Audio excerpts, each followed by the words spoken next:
우리가 방금 읽은 시편 96편은 구원받은 하나님의 백성, 나그네 같은 우리가 이 땅에서 가지고 있는 사명과 관련된 그러한 교훈을 주는 그러한 시입니다. 시인은 96편을 시작하면서 이렇게 시작을 하고 있는데 1절을 한번 보시면 그가 이렇게 선포하고 있습니다. 이렇게 명령을 하고 외치고 있는데 새 노래로 여호와께 노래하라. 온 땅이여 여호와께 노래할지어다라고 이렇게 선포를 하고 있어요. 지금 시인은 내가 구원받은 내가 하나님께 노래하겠다라고 말하는 것도 아니고 구원받은 하나님의 백성들을 향해서 하나님을 향해 노래해라라고 말하는 것이 아니라 누구를 향해서 지금 말하고 있어요? 온 땅을 향해서 온 땅을 향해서 만민을 향해서 세상 사람들을 향해서 여호와께 노래해라라고 이렇게 온 땅을 향해 노래하라고. 그리고 3절도 보시면 그의 영광을 백성들 가운데 그의 기이한 행적을 만민 가운데 선포할지. 누구한테 말하느냐 하면 구원받은 백성들한테 말하는 게 아니고 온 땅을 향해서 하나님의 영광을 그리고 그가 하신 기이한 행적을 만민 가운데 선포해라라고 말하면서 온 땅을 향하여서 하나님을 노래하고 하나님의 영광을 선포해라라고 이렇게 외치고 있습니다. 즉 우리는 뭐 하는 자라는 거예요. 결국 이것을 통해서 우리는 온 땅이 만민이 만 백성이 여호와를 노래하도록 뭐 하는 자? 부르는 자들이란 말입니다. 저와 여러분들은 이 땅에서 하나님을 찬양해야 되지만 그러나 온 땅이 하나님을 찬양하도록 우리가 부르는 자, 온 땅이 온 백성이 하나님을 예배하도록 그분 앞에 나올 수 있도록 초청하는 자다라는 것이고, 다르게 표현한다면 하나님의 나라를 확장해 나가는 자들이다라는 겁니다. 내가 하나님을 높이고 있어요. 그런데 지금 또 나와 함께 예수를 믿는 자들이 하나님을 높이고 있어요. 그런데 또 온 땅을 향하여서 하나님을 높여라라고, 하나님을 찬양하라고, 하나님을 예배하라고 온 땅을 부르면서 하나님을 향해 초청하고 결국은 하나님의 다스림을 받고 하나님을 높이는 하나님의 나라를 확장해 나가는 자다, 이렇게 말하고 있는 것입니다. 그래서 우리는 이 시를 통하여서 이방인 같고 나그네 같은 우리가 이 땅에서 가지고 있는 사명이 무엇인지를 보게 되고, 오늘 96편의 내용 전체는 그러한 사명을 가졌기 때문에 우리가 어떤 메시지를 선포해야 하는지, 이 땅 가운데서 그러한 사명을 가지고 있는 우리가 선포해야 될 내용, 그 메시지가 무엇인지, 우리는 무엇을 선포해야 되는지에 대해서 보게 되는 것입니다. 그래서 두 가지로 나눠서 살펴보려고 하는데요. 그 첫 번째, 저와 여러분은 이 땅의 나그네이지만 동시에 만민을 초청하는 자요 하나님의 나라를 확장하는 자들이기 때문에 우리는 구원의 메시지를 선포해야 된다라는 거예요.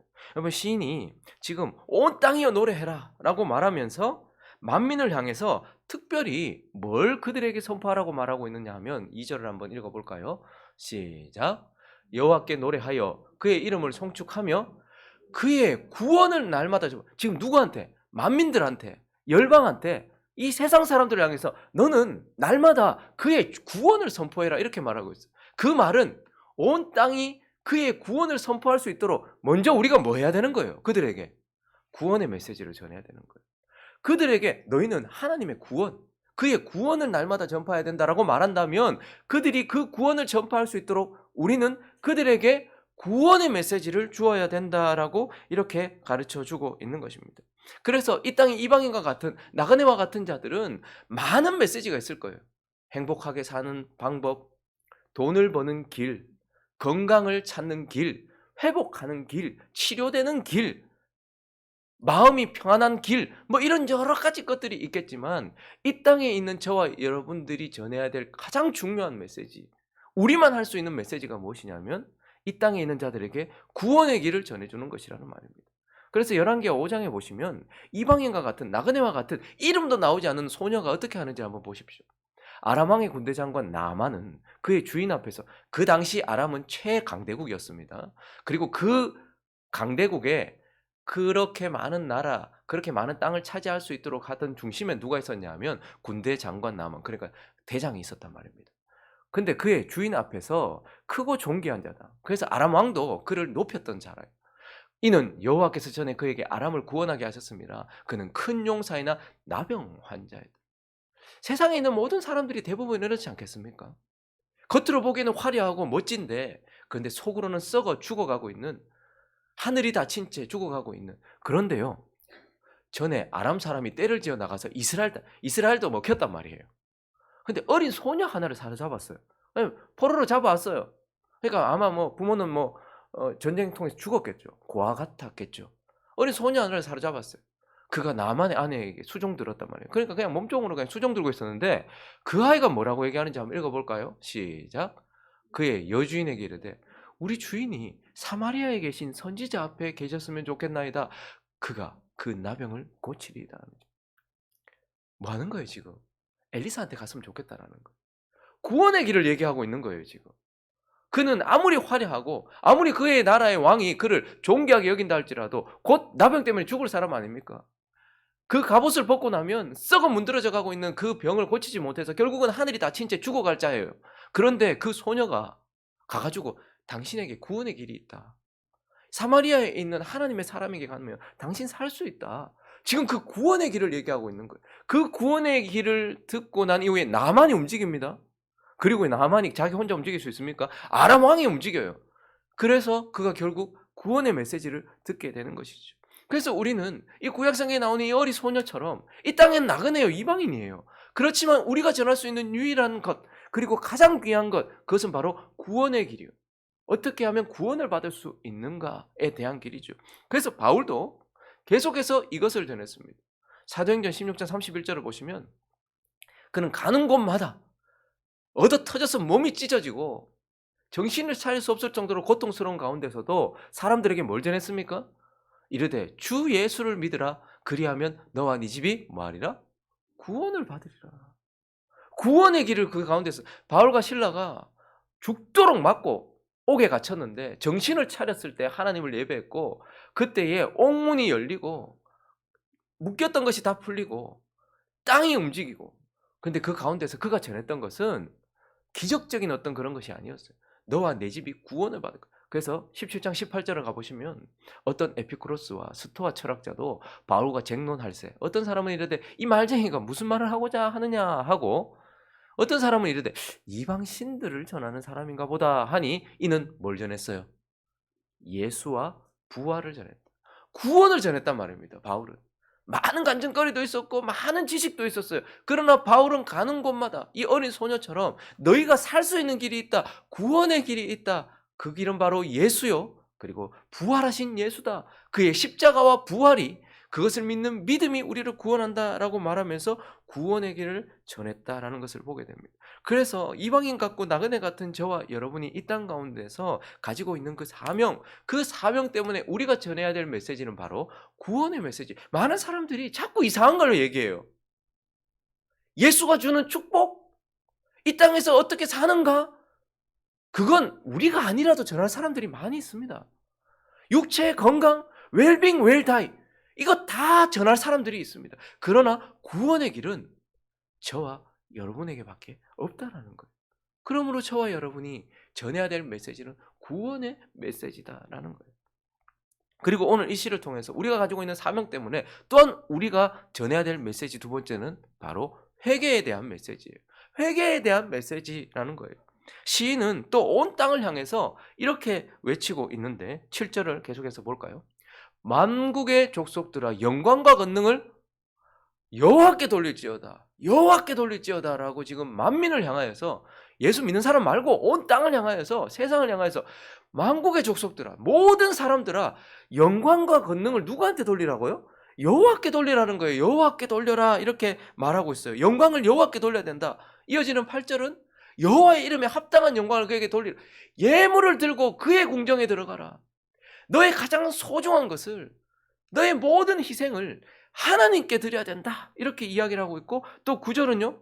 아름답고 거룩한 것으로 여호와께 예배 너의 모든 것들을 가지고 그분 앞에 엎드려라. 온 땅이요. 그 앞에 떨어라. 그를 경외해라. 이렇게 말하고 있는 거예요. 자, 모든 사람들이 무엇을 향해 달려가고 있고 무엇인가 엎드리고 있어요. 그런데 지금 시인은 온 땅을 향해서 여호와께 돌려라. 여호와를 두려워해라. 여호와를 경외해라. 여호와께 예물을 드려라. 이렇게 말하면서 그들에게 그렇게 할 수 있도록 하기 위해서 전해야 되는 메시지가 뭐예요? 지금까지 그의 생명과 그의 재산과 그의 모든 열정과 그의 모든 삶을 무엇인가를 향해서 드리고 있는 사람들을 향해서 그거 여호와께 드려라라고 이렇게 말하는 것, 그게 뭐예요? 그렇게 할 수 있도록 하는 것이 바로 돌아서게 하는 회개의 메시지라는 거예요. 회개해라라고 말하는 거예요. 회개할 수 있도록 전해야 된다라는 거예요. 그래서요, 지금 이 시편 96편에는 회개의 메시지들이 가득합니다. 우리가 전해야 되는 메시지 4절을 보십시오. 여호와는 위대하시니 지극히 찬양할 것이요 모든 신들보다, 그러니까 누가 참신이냐라는 것에 대하여 우리가 전해야 되는 거예요. 하나님이 참신이다. 성경에 기록된 그분이 참 하나님이시다. 그분이 지극히 찬양받으실 분이다. 경외받으실 분이다. 그분이 참 하나님이다. 6절도요. 존귀와 위엄이 그의 앞에 있으며 능력과 아름다움이 그의 성소에, 그가 진짜 참신이다. 수없이 많은 신들이 있다고만. 인도에는 3억 3천이 있답니다. 우리 이웃나라 일본에는요, 얼마나 많은 신들이 있습니까? 그리고 지금 이 세상에도요, 많은 사람들이 이게 신이다 저게 신이다라고 생각하면서 살아가고, 입으로는 신이라고 고백하지 않지만 그게 신인 양, 그게 하나님인 양 자기 인생 전부를 바치고 살아가고 있잖아요. 그런데 그들을 향하여서 하나님이 참신이다, 그것을 전해야 된다.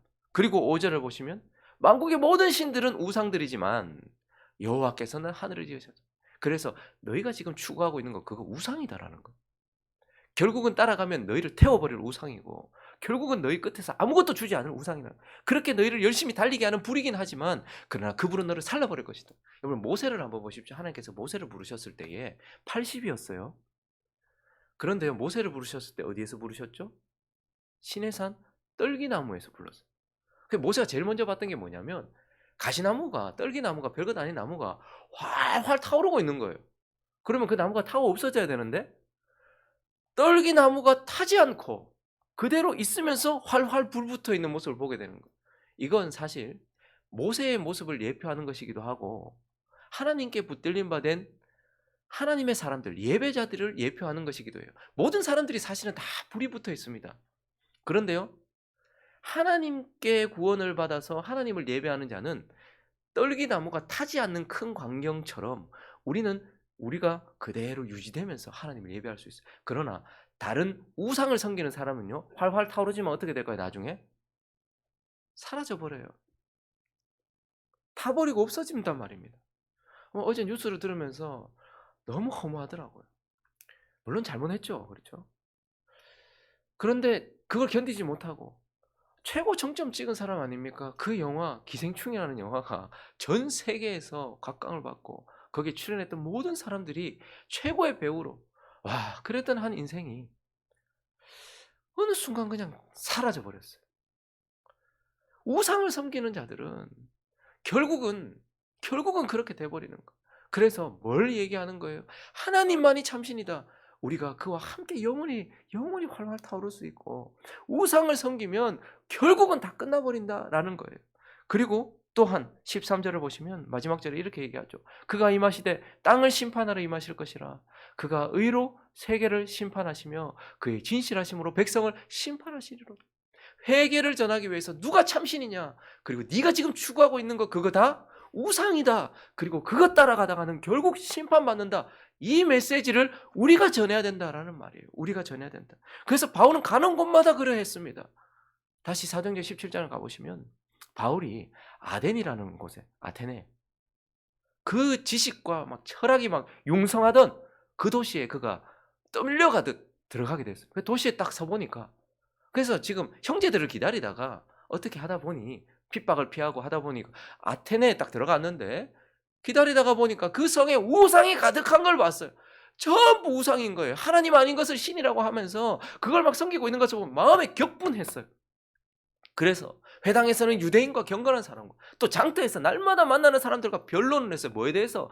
누가 참 하나님이냐, 그리고 당신들이 성경에 우상이다, 이렇게 얘기하면서 그들과 격분하면서 그렇게 했단 말이에요. 23절부터 보시면 내가 두루 다니며, 이제 그들에게 얘기하는 거예요. 내가 두루 다니며 너희가 위하는 것들을 보다가 알지 못하는 신에게라고 새긴 단도 보았으니 그런즉 너희가 알지 못하고 위하는 그것을 내가 너희가 지금 신이라고, 근데 막 신들이 보다 보니까 뭔지도 모르면서 이거 신이라고 얘기하는 것도 봤다. 그래서 너희에게 내가 알게 하리라, 바울이 얘기합니다. 우주와 그 가운데 있는 만물을 지으신 하나님께서는 천지의 주제시니 손으로 지으신 전에 계시지 아니하시고 또 무엇이 부족한 것처럼 사람의 손으로 섬김을 받으시는 것이 아니니 이는 만민에게 생명과 호흡과 만물을 친히 주시는 이심이라. 인류의 모든 족속을 한 혈통으로 만드사 온 땅에 살게 하시고 그이들의 연대를 정하시며 거주의 경계를 한정하셨으니 이는 사람으로 혹 하나님을 더듬어 찾아 발견하게 하려 하심이로되 그는 우리 각 사람에게서 멀리 계시지 아니하도다. 우리가 그를 힘입어 살며 기동하며 존재. 누가 참 하나님이냐? 그분이다. 하늘을 지으신 그분, 경계를 정하신 그분, 내가 지금 전하고 있는 그분, 그분이 하나님이고 그분이 우리를 살며 기동하며 존재하게 한다. 너희 시인 중에 어떤 사람은 말과 같이 우리가 그의 소생이라 하니 이와 같이 하나님의 소생이 되었은즉 하나님을 금이나 은이나 돌에나 사람의 기술과 고안으로 새긴 것들과 같이 여길 것이 아니니라. 알지 못하던 시대에는 하나님이 간과하셨다. 그래서 내가 몰라서 그랬다. 그냥 하나님 간과하셨다. 그러나 이제는 어디서든지 사람에게 다 명하사 뭐하라? 회개. 너희가 추구하던 그것 더 이상 거기서 돌아서라. 회개하라 하셨으니 이는 정하신 사람으로 하여금 천하를 공의로 심판한 날을 작정하시고 이에 그를 죽은 자 가운데서 다시 살리신 것으로 모든 사람에게 믿을 만한 증거를 주셨음이니라 하니라 라고 말하면서 지금 이제 구원의 메시지만 전한 것이 아니라 회개의 메시지를 전해서 돌아와야 된다. 참신이 하나님이고 근데 너희가 지금 추구하고 바라보고 있는 건 우상이다. 그러므로 돌아서라. 그렇지 않으면 그분이 정하신 심판에 너희가 참여하게 될 것이다 라고 이렇게 말하고 있는 거예요. 그래서 저와 여러분이 전해야 되는 메시지도 저와 여러분은 참 예의와 범죄를 따지죠. 여러분 사람들에게 함부로 복음을 전해서는 안 됩니다. 그러나 우리는 그들이 듣기 좋은 소리를 하는 사람들이 아니에요.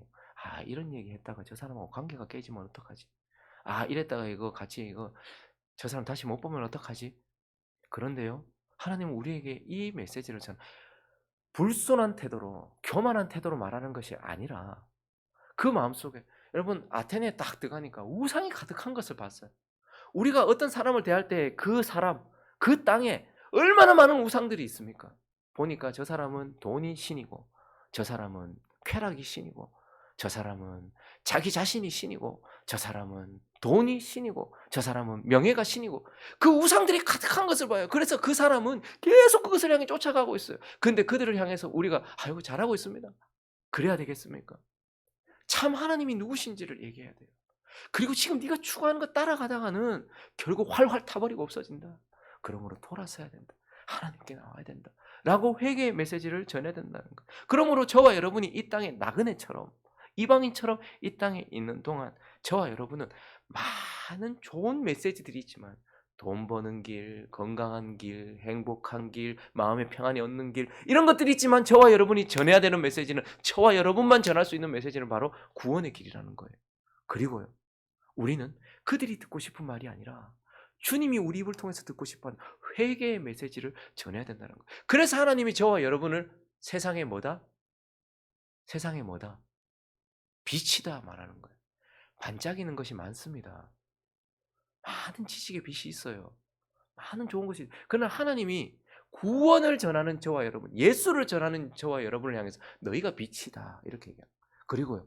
또 우리에게 뭐라고 말하죠? 너희는 세상에 돌이켜서 더 이상 부패의 길로 가지 않도록 멈춰서게 하는 자들 소금이다 이렇게 말씀하시는 것입니다. 말씀을 정리하겠습니다. 우리가 오늘 이 시인이 말하는 것처럼 온 땅을 향하여서 이렇게 구원과 회개의 메시지를 전하면 어떤 일이 일어납니까? 실제로 오늘 우리가 이렇게 전할 때 어떤 일이 일어납니까? 그들이 정말로 온 땅이 하나님을 모르는 자들이 하나님을 높이게 돼요. 결과가 어떻게 되었습니까? 열왕기하 5장으로 다시 가볼까요? 그 어린 소녀 때문에 14절에 있습니다. 시작. 나만이 이에 내려가서 하나님의 사람의 말대로 요단강에 7번 몸을 잠그니 그의 살이 어린아이 살같이 회복되어 깨끗하게 되었더라. 이게 결론이 아니에요. 그가 회복되었더라. 이게 결론이 아니고 15절 시작. 나만이 모든 군대와 함께 하나님의 사람에게로 돌아와서 그의 앞에 서서 이르되 내가 이제 이스라엘 외에는 온 천하에 신이 없는 줄을 아나이다. 청하건대 당신의 종에게서 예물을 받으소서. 오늘 시인이 온 땅이여 여호와께 노래해라. 온 땅이여 그를 경배해라라고 말했는데 그것을 위하여 구원의 메시지, 회개의 메시지를 전했을 때에 어떤 일이 일어나는 거예요. 그가 온 땅이 하나님을 예배하게 되는, 하나님을 알지 못하는 나만이 하나님을 예배하는 일이 일어났다라는 것을 보게 돼요. 그리고 사도행전 16장도 가볼까요? 31절부터 어떤 일이 일어났습니까? 주 예수를 믿어라. 구원의 메시지를 전했어요. 그리하면 너와 내 집이 구원을 받을 것이다. 구원의 메시지를 전했어요. 주의 말씀을 그 사람들과 그의 집에 있는 모든 사람들에게 전하더라. 그 밤에 그 시각에 간수가 그들을 데려다가 그 맞은 자리를 씻어주고 자기와 그 온 가족이 다 세례를 받은 후 그들을 데리고 자기 집에 올라가서 음식을 차려주고 그와 온 집이 하나님을 믿음으로 크게 기뻐하니라. 빌립보 교회가 생긴 거예요. 하나님의 나라가 확장되는 일이 일어난다라는 것을 보게 되는 것입니다. 그러므로 세상 사람들은 저와 여러분을 어린 소녀처럼, 그리고 아테네에 들어온 말쟁이 바울처럼 그렇게 볼 줄 몰라요. 만물이 찌꺼기처럼 볼 줄 몰라요. 그러나 저와 여러분이 세상의 빛이요 소금이다라는 것을 기억하면서, 그러니 우리는 다른 것이 아니라 구원의 메시지를 전하고, 그러니 저와 여러분이 회개의 메시지를 전함으로써 하나님의 나라를 확장하며 우리와 같이 하나님을 예배하는 사람들이 점점 더 많아지는, 온 땅이 하나님을 예배하도록 초청하는 그런 자가 우리가 됐다라는 것을 기억하면서 그러한 삶을 살아가기로 다짐하는 저와 여러분 되시기를 예수 그리스도의 이름으로 축원합니다.